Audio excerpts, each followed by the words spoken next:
Baik, sampai akhirnya Gus membukalah Padepokan karena merasa bisa menyembuhkan dan ini menjadi omongan dari mulut ke mulut bahwa Gus bisa menyembuhkan ya.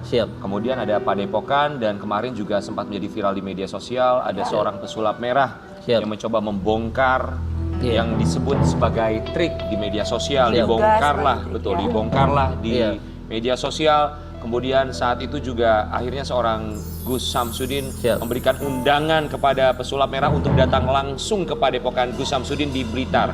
Betul ya? Awalnya tuh kenapa bisa seperti itu sih Gus? Boleh diceritain ya? Apa alasan Gus mengundang dia? Apakah ada perasaan merasa tertantang atau merasa dibongkar atau perasaan apa yang Gus rasakan? Iya, sebenarnya saya nggak kenal sama sekali ya dengan yang namanya pesulap merah itu, saya nggak tahu. Cuman tiba-tiba saya dapat DM, di DM itu mengatakan, bah itu ada yang mengambil video panjenengan begitu. Setelah saya lihat ternyata benar, ada orang yang mengambil video saya. Lalu dalam video itu ada kata penipuan seperti itu. Terus akhirnya loh ini siapa ya kayak gitu. Terus akhirnya saya membuat sebuah klarifikasi di YouTube bahwa siapapun yang tidak percaya ya silahkan saja, saya tidak memaksakan orang lain harus percaya dengan apa yang saya percayai. Gitu.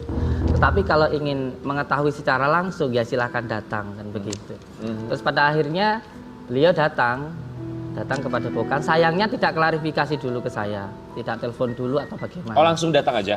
Sayang. Terus setelah beliau itu datang, saya tahunya itu ketika saya sedang melakukan doa, tiba-tiba ada santri saya datang, terus menyatakan, bah ada orang datang dari Jakarta, namanya pesulap merah, tapi beliau nggak mau masuk. Saya yang disuruh untuk keluar. Ketika itu saya menyatakan, saya sedang ruqyah nih, nggak mungkin saya tinggalkan, suruh tunggu dulu, kalau nggak diajak masuk. Ternyata beliau nggak mau itu. Terus akhirnya setelah saya selesai ruqyah, saya keluar. Tapi di luar itu sudah terjadi percekcokan antara beliau dan kepala desa. Akhirnya saya berusaha untuk menemui beliau, masih dihalangi oleh kepala desa. Tapi akhirnya saya juga bisa menemui beliau. Lalu saya katakan, Bang Marcel, panjenengan itu orang baik.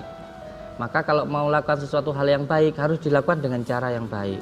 Yuk, kalau ingin melihat bagaimana cara meruqyahnya, mendoakannya, masuk ke dalam. Atau kalau tidak mau masuk ke dalam, ikut saya pembersihan.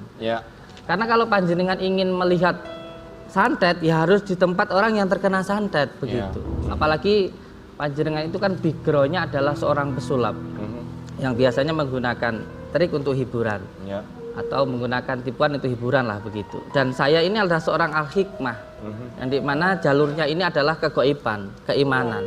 Susah untuk dibuktikan ya kalau hal-hal ya seperti itu ya. Ya karena keimanan itu untuk dipercaya, bukan untuk dibuktikan. Bagaimana panjenengan suruh untuk membuktikan tentang malaikat, padahal malaikat itu sudah benar-benar ada dan di dalam Al-Quran sudah dijelaskan tentang jin, tentang surga dan neraka, tentang hari akhir.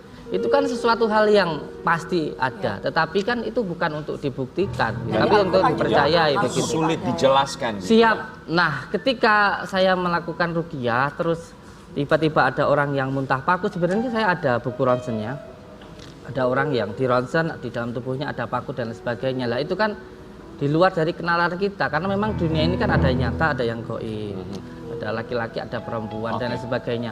Tidak semua hal bisa dilogikakan sayang. Kalau semua hal bisa dilogikakan ini, kalau semuanya harus logika, orang bisa-bisa tidak beragama. Sampai akhirnya kemudian pesulap merah datanglah ke Padepokan Gus, kemudian terjadi konflik ya kabarnya. Tapi kita klarifikasi sekali lagi bahwa memang awalnya Gus Samsudin lah yang mengundang pesulap merah, tapi dia tidak mengklarifikasi atau memberikan informasi terlebih dahulu ketika mau datang gitu ya. Saya menyampaikan kepada siapapun ya, tanpa saya menyebutkan nama, karena waktu itu saya mendatangi seorang dukun. Terus ketika paginya saya menyampaikan kepada dukun siapapun, karena begini, sebenarnya apa yang dilakukan Bang Marcel dengan apa yang saya lakukan itu sebenarnya sama. Kita sama-sama kreator YouTube, kita sama-sama membongkar tentang perdukunan, edukasi tentunya. Tapi ketika melakukan edukasi, jangan sampai memfitnah seseorang. Kalau sudah menuduh itu harus bisa membuktikan.